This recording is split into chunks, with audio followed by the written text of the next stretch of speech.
Welcome to our first virtual Titans Mindfulness video. Every week, our elementary school students have an opportunity to come together in school auditorium to start off their week at our assembly. They get to practice their prayers and pledges together and then hear a story read by one of their teachers.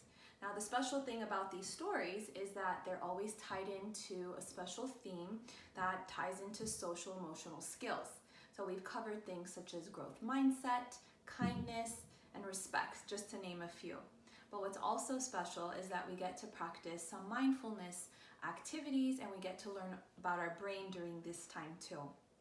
So we were thinking that it's especially important now to continue to practice these mindfulness skills that we were practicing every week and day in our classrooms. So what I'm going to do with you right now is go over some of the things that we would do at assembly, and I would love for you to join me, and you can teach your siblings, you can help teach your parents, and I'm sure everyone would benefit from practicing some of these mindfulness skills, especially right now.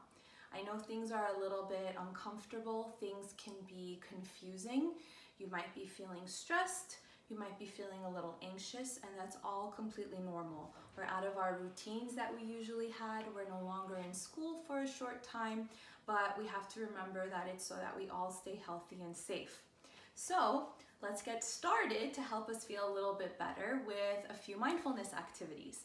Now the first one, I know a lot of kids love this one, was called flipping our lid. If you remember that one, let's try it right now. So what we're going to do is we're going to turn our hand into a model of our brain. So what I want you to do is fold your thumb right into your palm and then fold your forefingers over that finger, your thumb. Okay, so this is now a model of our brain.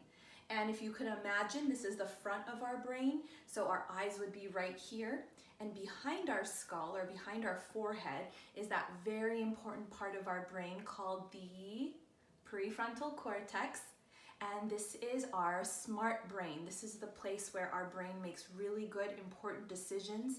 It helps us stay focused, it helps us stay calm. Now, if I open up that prefrontal cortex and we move to the center of the brain, we have two other parts. So this part here is our limbic system, or one of the parts of that limbic system that we've learned about is our amygdala, right? And then we have our brain stem right over here. Our amygdala is our emotion center. This is where we feel all of those heightened emotions when we're afraid or when we're angry, when we're scared. And then over here in our brain stem, this is what controls our body and helps tell our body what to do. It helps keep our heart beating, it helps keep our lungs breathing, it helps keep us away from danger. For example, if you get near a hot stove and you need to move your hand away from it, this part of the brain helps us move our body parts so we get away from danger. Now our amygdala and our brainstem work together as a team. They keep us safe. However, sometimes there's a little fault and we have false alarms. So something may happen. For example, you may be stressed or upset about something that happened at school. Maybe you missed a soccer goal and you get really upset, right? So these are small things, but they become really big in our brain, like false alarms, and our brain thinks something terrible is happening. So we flip our lid.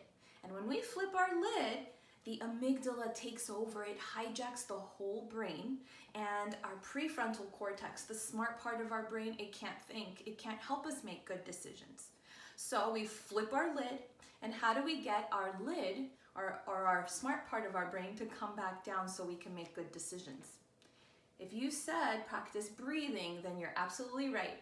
So we take deep breaths to bring that down, right? And to get our brain back to normal functioning, to make our brain feel calm and better, and help our body feel calm and better. Now, what I want to do with you right now is practice one really cool breathing activity called our candle, breathing with our candle. And what I want you to do first is get very comfortable in your chair, sit up straight, and first thing is feel your feet. So when I say that, I want you to stomp your feet 3 times. So, right, feel your feet, and I want you to roll your shoulders forward 3 times. And roll your shoulders backwards 3 times. Now, what I want you to do, you're sitting comfortably, I need you to grab your imaginary candle and hold it right in front of you. we're going to do our candle breaths, and we're going to take 3 really long breaths in, and we're going to let that out very slowly. And while you do that, I want you to have your eyes focused on one thing. You can close them if you feel more comfortable, but you can keep your eyes gazing on one thing or closed. And I want you to practice deep breaths in and deep breaths out, right? And on the 4th breath, we get to blow out that imaginary candle. So let's start.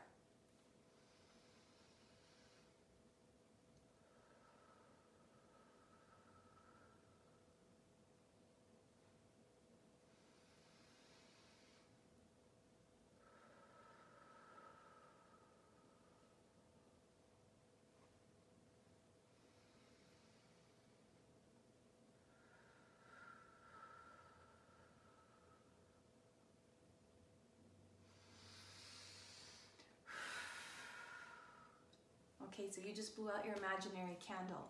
That was a small activity that you could do, a small breathing strategy that you can use to help you when you're feeling overwhelmed or stressed or anxious, which can be happening a lot right now, and it's very understandable. So next time that you're sitting at your desk and you're staring at your screen, or you're having to practice your work alone and you feel upset and you just want to be back in your classroom, you want to be with your friends and your teachers, and your body starts to feel frustrated, go ahead and practice this breathing strategy.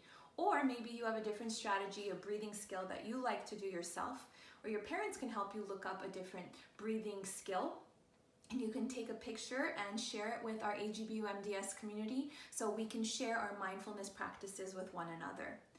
Remember, we are all in this together. We miss you all very much, and right now, even though we have to be physically distant, we are all very socially close as a community.